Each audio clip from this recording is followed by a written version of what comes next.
സ്മൃതി, ഇന്നിപ്പോൾ PV അൻവർ കൂടി മത്സരരംഗത്തേക്ക് വന്നതോടുകൂടി 4 സ്ഥാനാർത്ഥികളും പാർട്ടി ചിഹ്നത്തിൽ തന്നെയാണ് മത്സരിക്കുന്നത് എന്നൊരു പ്രത്യേകത കൂടിയുണ്ട്. തൃണമൂൽ കോൺഗ്രസിൻ്റെ ചിഹ്നത്തിലാണ് PV അൻവർ മത്സരിക്കുക എന്നതറിയുന്നു. നാമനിർദ്ദേശ പത്രിക പിൻവലിച്ചില്ലെങ്കിൽ എന്നുകൂടി പറയണം. കാര്യം നാളെ എന്താകുമെന്ന് നമുക്കറിയില്ലല്ലോ. നിലവിൽ അൻവർ ഒരു ഘടകമാകുമോ? അൻവർ ഒരു ഘടകം തന്നെയാണ്. അൻവർ ഒരു ശല്യമായിരിക്കുന്ന ഘടകമായിരിക്കുന്നു എന്നുള്ളതാണ് യഥാർത്ഥത്തിൽ രാഷ്ട്രീയത്തിൽ നിരന്തരം അപശബ്ദങ്ങൾ പുറപ്പെടുവിച്ചുകൊണ്ടിരിക്കുന്ന ഒരു ആളായി അൻവർ മാറുകയാണ്.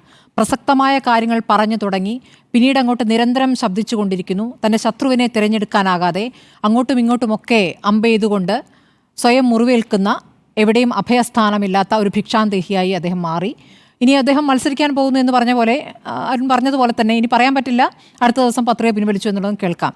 അതുകൊണ്ടാണ് ആര്യടൻ ഷൗക്കത്ത് പറഞ്ഞ അവസാനം പറയുന്നതിനാണ് ഞാൻ മറുപടി പറയാന്ന്. അപ്പോൾ അവസാനം എന്നായിരിക്കും? പത്രിക പിൻവലിക്കാനുള്ള അവസാന തീയതിയിലായിരിക്കുമോ? ഇനി അതല്ല, അത് കഴിഞ്ഞിട്ട് ഇനി പ്രചാരണ ഘട്ടത്തിൽ മുഴുവനും പറഞ്ഞുകൊണ്ടിരിക്കുകയാണെങ്കിൽ ഒരു ഘട്ടത്തിൽ മറുപടി പറയേണ്ടി വരും.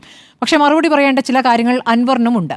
അൻവർ ഇന്ന് വാർത്താസമ്മേളനം, നീണ്ട വാർത്താസമ്മേളനമായിരുന്നു. പതിവായി അങ്ങനെ നടത്താറുണ്ട്, പക്ഷേ കുറച്ചു കാലമായിട്ട് അങ്ങനെയല്ലായിരുന്നു.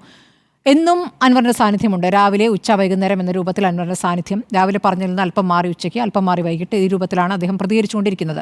ഇന്ന് അദ്ദേഹം പറഞ്ഞു തുടങ്ങിയത് പിണറായി സത്തിനെതിരെയായിരുന്നു. പിണറായി സത്തിനെതിരെ പറയുന്നു, പാർട്ടി സഖാക്കൾക്ക് പോലീസ് സ്റ്റേഷനിൽ മുണ്ടിട്ട് പോകേണ്ട അവസ്ഥ. മുമ്പ് വാർത്താസമ്മേളനത്തിൽ പറഞ്ഞിരുന്ന അതേ കാര്യം തന്നെ അദ്ദേഹം ആവർത്തിക്കുന്നു. പിന്നീട് ഈ IPS ഉദ്യോഗസ്ഥരുടെയും പോലീസ് ഉദ്യോഗസ്ഥർ എങ്ങനെയൊക്കെയാണ് അവിടെ പ്രവർത്തിക്കുന്നത് എന്നുള്ള കാര്യം പറയുന്നു. അത് കഴിഞ്ഞ് അദ്ദേഹം പറയുന്ന വന നിയമ ഭേദഗതി ബിൽ പ്രതിപക്ഷം പോലും അറിയാതെ അത് നിയമമായിരിക്കും എന്ന് പറയുന്നു.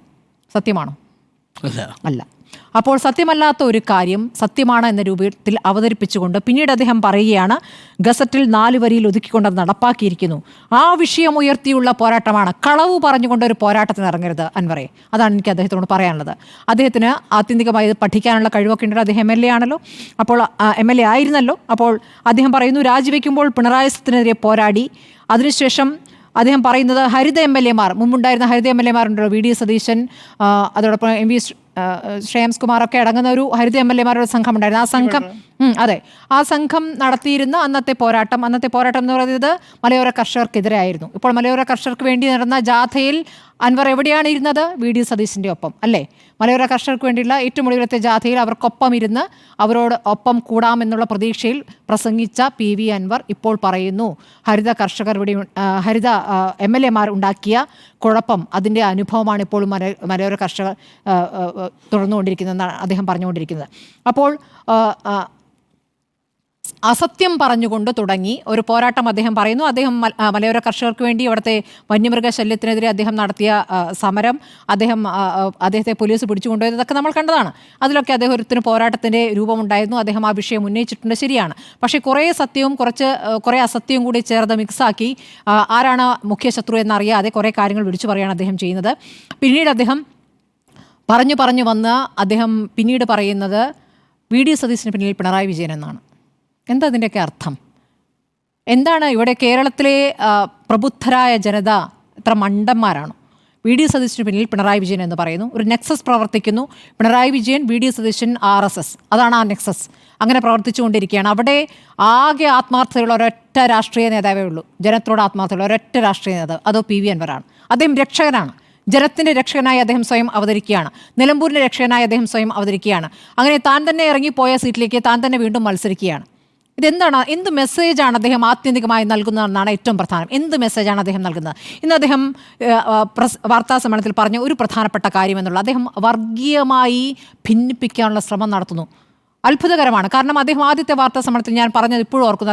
അദ്ദേഹത്തിൻ്റെ കുടുംബ പാരമ്പര്യം, അദ്ദേഹത്തിൻ്റെ കുടുംബം, അദ്ദേഹത്തിൻ്റെ പിതാവിനെ കുറിച്ച് പറയുന്നു, സ്വാതന്ത്ര്യ സമര പോരാട്ടത്തെക്കുറിച്ച്, അദ്ദേഹത്തിൻ്റെ പിതാവിൻ്റെ സ്വാതന്ത്ര്യ സമര പോരാട്ടത്തെക്കുറിച്ച് പറയുന്നു, അദ്ദേഹത്തിൻ്റെ കുടുംബത്തിൽ നിന്നും സ്ത്രീകൾ പഠിക്കാൻ പോയതിനെക്കുറിച്ച്, അദ്ദേഹത്തെ വളർത്തിയ അവിടുത്തെ വീട്ടുജോലിക്കാരായ ഹൈന്ദവ സ്ത്രീകളെക്കുറിച്ച്, അവരുമായുള്ള ബന്ധത്തെക്കുറിച്ച് അദ്ദേഹം വളരെ വിശദമായി പറയുന്നു. പഠിക്കാൻ പോയി നല്ല വിദ്യാഭ്യാസം നേടിയ വീട്ടിലെ സ്ത്രീകളെക്കുറിച്ച് അദ്ദേഹം അഭിമാനത്തോടുകൂടി പറയുമ്പോൾ ഞാൻ വിചാരിക്കുന്നത് അദ്ദേഹം ഒരു പുരോഗമന നിലപാടുള്ള മുസ്ലിമാണെന്നാണ്. പക്ഷേ അങ്ങനെയല്ല. അദ്ദേഹം യാഥാസ്ഥിതിക വോട്ട് പിടിക്കാനുള്ള ശ്രമം ഇപ്പോൾ ഇവിടെ നടത്തുകയാണ്. അതെങ്ങനെയാണ് നടത്തുന്നത്? പാഠമൊന്ന് വിലാപം എടുത്ത ഷൗക്കത്തിനെ എതിരെ ആരോപണം ഉന്നയിച്ചുകൊണ്ട് അത് മുസ്ലിം വിരുദ്ധമാണെന്ന് പറയുകയാണ്. അങ്ങനെ ന്യൂനപക്ഷ വിഭാഗങ്ങൾക്കിടയിലെ ദുരാചാരങ്ങളെക്കുറിച്ച് പറഞ്ഞു കഴിഞ്ഞാൽ അവാർഡ് ഉറപ്പാണല്ലോ എന്ന് പറയുകയാണ്. ഏത് കാലത്താണ് പാഠമൊന്ന് വിലാപം എടുത്തത്? ഈ BJP കാലത്താണോ? അല്ല. പാഠമൊന്ന് വിലാപം സമുദായത്തിനകത്തുണ്ടായിരുന്ന ഒരു കുഴപ്പത്തെക്കുറിച്ച് പറയുന്നു. ആ കുഴപ്പം തിരുത്തുകയല്ലേ വേണ്ടത്? ഇന്ന് ആ ദുരാചാരമുണ്ടോ? ഇല്ല. ഇന്ന് മലപ്പുറത്ത് ഏറ്റവും കൂടുതൽ പെൺകുട്ടികൾ പഠിക്കുന്ന ജില്ലയാണ്. ഏറ്റവും കൂടുതൽ പെൺകുട്ടികൾ ഉന്നത വിദ്യാഭ്യാസം നേടുന്ന ജില്ലയാണ്. അങ്ങനെ ഒരു നേട്ടത്തിലേക്ക് പതുക്കെയൊന്നല്ല എത്തിയത്. അവിടുത്തെ സ്ത്രീകളുടെ സഹനമുണ്ട്. അവർ പഠനവും ബാക്കി അവരെ പിടിച്ചു വലിക്കുന്ന സാഹചര്യത്തിൽ നിന്നും മുന്നോട്ട് വന്നിട്ടാണ് അവർ ആ ഒരു സാഹചര്യം നേടിയെടുത്തത്. അപ്പോൾ എന്താണ് പിന്നാക്കം പോകുന്ന കുറേ ഊശാന്താടി വെച്ച കുറച്ച് ആളുകൾക്ക് വേണ്ടിയിട്ടാണോ പി വി അൻവർ നിൽക്കുന്നത്? അപ്പോൾ ആ വോട്ട് തനിക്ക് കിട്ടുമെന്ന് നോക്കുന്നു. പിന്നെ എന്താണ് പറയുന്നത്? സ്വരാജിനെതിരെ ശബരിമലയുമായി ബന്ധപ്പെട്ട് ഹൈന്ദവ വോട്ട് അവിടെ ഭിന്നിപ്പിക്കാൻ ശ്രമിക്കുമെന്ന് തോന്നുന്നു. ഈ രൂപത്തിലാണ് പി വി അൻവർ പ്രതികരിക്കുന്നത്. അപ്പോൾ പി വി അൻവറിനെ എങ്ങനെയെങ്കിലും വോട്ട് കിട്ടുക, രണ്ട് കൂട്ടർക്കും പൂർണ്ണമായി കിട്ടുന്ന വോട്ട് കിട്ടരുത്. അവിടെ LDFന് 69,000 വോട്ടെന്നാണ് ഞാൻ മനസ്സിലാക്കുന്നത്, അവരുടെ ഇൻടാക്റ്റ് ആയിരിക്കുന്ന വോട്ട്. UDFനെ സംബന്ധിച്ച് 70, അതും അവരുടെ കൃത്യമായ വോട്ടാണ്. അതിനിടയ്ക്ക് പി വി അൻവർ വരുമ്പോൾ ആർക്കൊക്കെയാണ് വോട്ട് നഷ്ടപ്പെടുക എന്നുള്ള പ്രധാനപ്പെട്ട വിഷയം തന്നെ. ആ നിലയ്ക്കാണ് പി വി അൻവർ അവർ ഘടകമാവുന്നത്. അങ്ങനെ വോട്ട് നഷ്ടപ്പെടുത്തിയാൽ പി വി അൻവർ എന്ത് നേടുന്നു എന്നൊരു ചോദ്യം ഉണ്ടല്ലോ.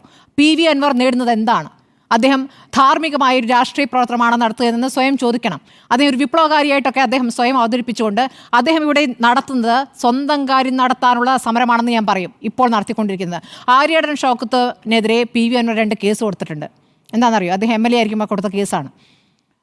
കൊല്ലാൻ ശ്രമിച്ചു, വധശ്രമത്തിന് തന്നെ ആക്രമിക്കാൻ ശ്രമിച്ചു. 2 കേസുകളാണ്. ഈ 2 കേസുകളാണ് അവിടെ ഉള്ളത്. അദ്ദേഹം MLA ആയിരിക്കുമ്പോൾ കൊടുത്ത കേസുകൾ. അപ്പോൾ ഇവർക്കിടയിലുള്ള വൈരമാണെന്നേ. ആര്യാടൻ ഷൗക്കത്തുമായി പേഴ്സണലായിട്ടുള്ള പ്രശ്നമാണ്. അദ്ദേഹത്തിൻ്റെ പാർക്കിനെതിരെ കേസ് കൊടുപ്പിച്ചത് ആര്യാടൻ ഷൗക്കത്താണ്. ഭൂമി കേസുമായി ബന്ധപ്പെട്ട് ആര്യാടൻ ഷൗക്കത്തിൻ്റെ ആളുകളാണ് അൻവറിനെതിരെ തിരിഞ്ഞിരിക്കുക. അപ്പോൾ അൻവറിനെ സംബന്ധിച്ച് അദ്ദേഹത്തിൻ്റെ ബിസിനസ് സാമ്രാജ്യത്തെ ഇല്ലാതാക്കാനുള്ള ശ്രമങ്ങൾ ഈ കേസ് കൊടുക്കലിലൂടെ ആര്യാടൻ ഷൗക്കത്ത് നടത്തിയിട്ട്. അപ്പോൾ അതിൽ വ്യക്തിപരമാണ്. ആര്യാടൻ ഷൗക്കത്ത് എന്ന വ്യക്തി ജയിക്കാൻ പാടില്ല എന്നുള്ളത് തന്നെയാണ് ആത്യന്തികമായി പറയുന്നത്. അവസാനം പറഞ്ഞു വയ്ക്കുന്നത് എന്താ അറിയോ? ഞാനോ അല്ലെങ്കിൽ സ്വരാജോ ജയിക്കും, ആര്യാടൻ ഷൗക്കത്ത് ഒരു കാരണവശാലും ജയിക്കില്ല എന്നാണ് പറയുന്നത്. അപ്പോൾ അദ്ദേഹത്തിൻ്റെ പേഴ്സണൽ ഗ്രഡ്ജാണ് അവിടെ തീർക്കുന്നത്. ഇതിങ്ങനെ പറഞ്ഞുകൊണ്ട് എത്ര വോട്ട് അദ്ദേഹത്തിന് നേടാനാവും?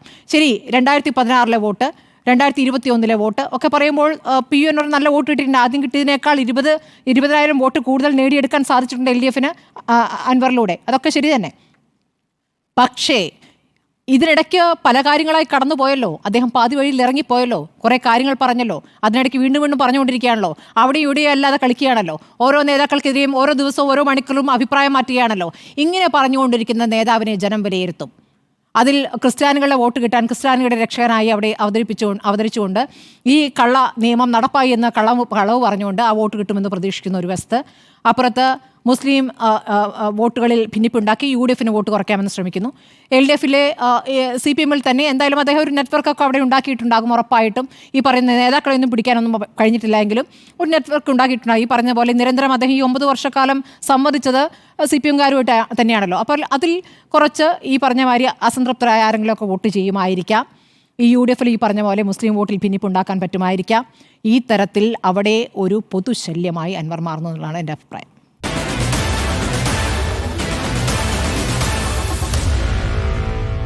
Meet the editors.